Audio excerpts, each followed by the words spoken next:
Hey guys, Marissa from the Neon Tea Party here. I'm super excited today to share with you how to make these really fun dangle beaded Huggie hoop earrings. They're basically just a bunch of fun beads on a flathead pin attached to a little Huggie hoop earring, which I'll model for you at the end. And they're just a really fun DIY jewelry project that you can whip up super quickly and easily to showcase some of your favorite beads. We have in our shop this little Huggie hoop drop earring finding set, and that's what I'm going to use today to show you how to make these. So let's get started. So you're going to need beads, of course. Whatever beads you like. The one thing to keep in mind is, the position of the hole of the bead because they're going to stack upright. So just keep that in mind when selecting your beads. You're also going to need the following jewelry findings. So you're going to need flat head pins, which are basically just wire, like a thick wire pin that has a flat head at the bottom, and this is going to catch your bead. And then you're going to need little Huggie hoop earrings, and you want to find ones you could, like I said, we have these available in the Neon Tea Party shop, or you can find any little Huggie hoop earring that has just like a little loop on the bottom so that you can attach your dangle to it. And this tutorial today, you don't necessarily have to use these Huggie hoops. You could use any earring finding, like a hook or a clip, just as long as it has a little hoop to attach your dangle to. So other supplies you're going to need a tape measure and a marker. And then you're going to need a set of jewelry tools. So we have a flat nose or needle nose plier, a round nose plier, and a wire cutter. We're going to use all three of these, and you'll see how those will all come together to help you make your earring. So like I said, this earring comes together really quickly. So you're just going to start by planning out your bead pattern and placing all of your beads on the flathead pin with the flat head part as the bottom. I really like to start my earrings with a little gold spacer bead, which also come in our little earring finding set. So just starting with a small bead, it doesn't have to be a gold bead. That's just the style that I really like. You can see here on these earrings that I did that. But basically you could start with any bead as long as it doesn't slide over the head of the pin. And if it does, if you want to start with a large bead, just make sure that you add a smaller bead, like a spacer bead or a seed bead or a smaller decorative bead at the bottom so that all of your beads don't fall off your head pin.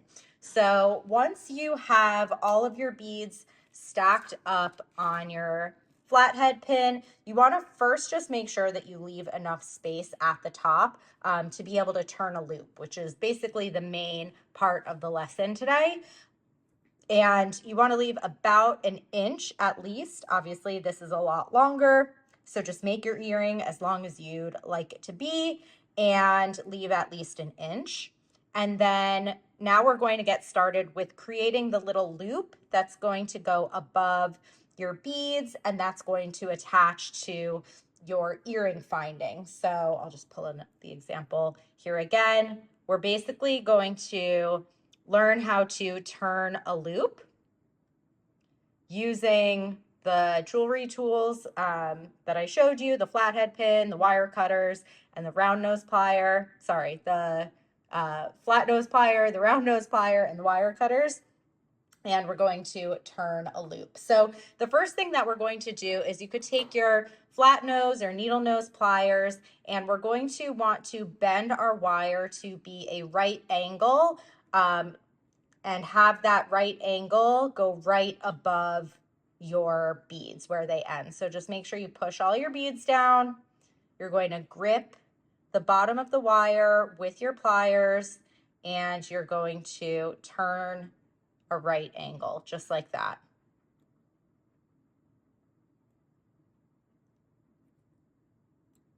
Okay, and then once you have that, I'm just checking to make sure it's nice and sharp on the edge. Okay. So once you have your right angle formed, we're going to go ahead and shorten the pin so that it's the length that we need to turn a loop. So this is where you are going to want your tape measure and your marker. So I have my tape measure here, and we're going to be marking and cutting our wire to 3/8 of an inch.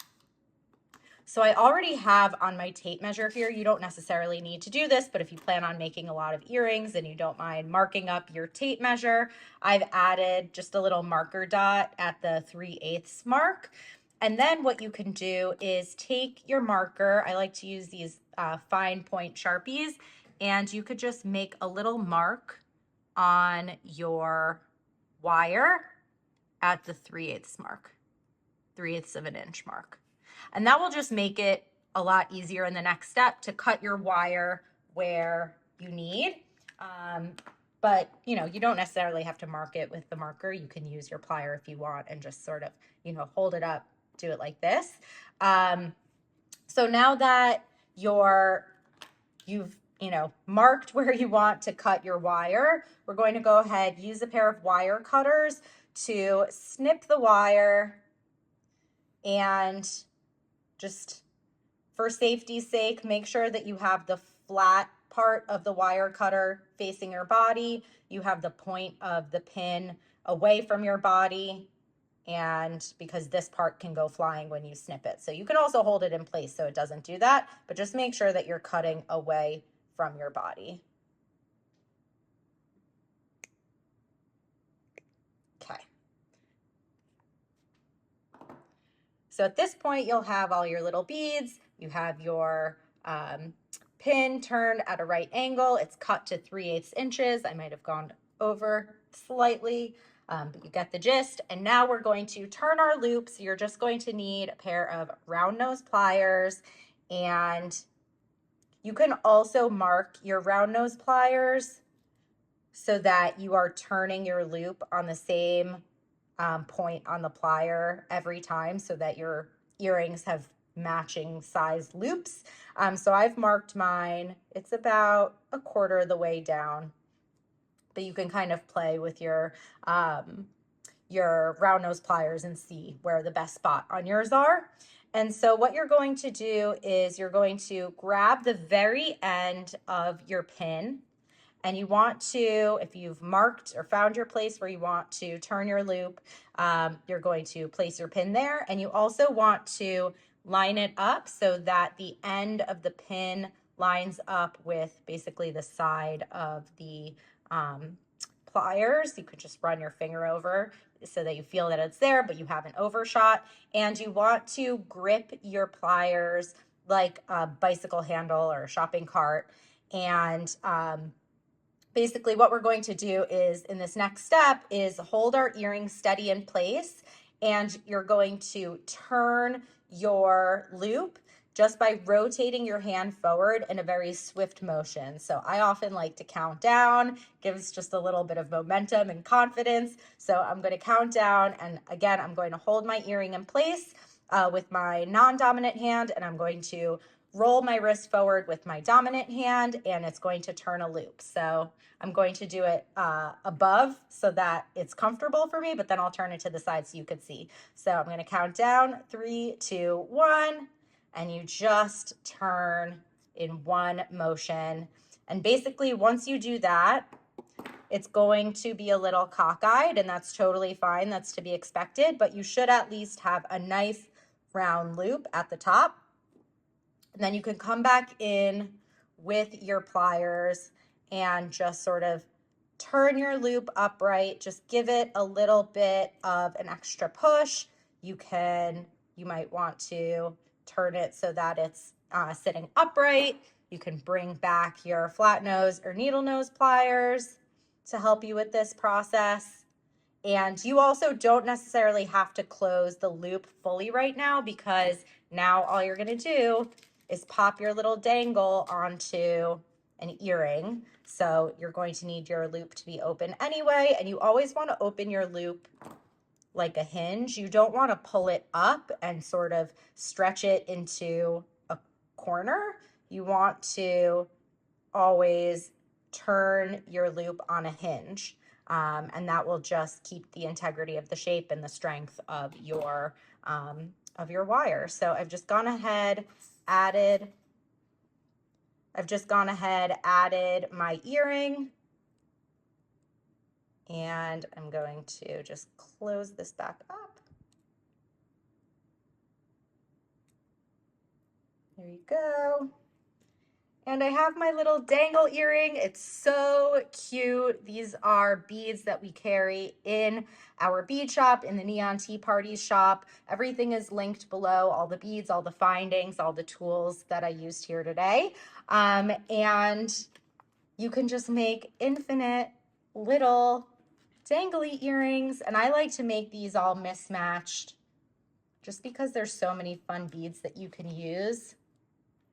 But of course, however inspiration strikes, you can always, of course, make a matching set. But these are all just super fun and super easy to make. They make awesome gifts. And you saw how quickly these whip up. So you can really, make them for yourself, make them for your friends. So I'm going to go ahead, model the earrings for you. If you found this tutorial helpful, go ahead, give it a thumbs up. Make sure to leave any questions in the comments below, and subscribe to the Neon Tea Parties YouTube channel for more groovy tutorials like this one. Thanks for tuning in.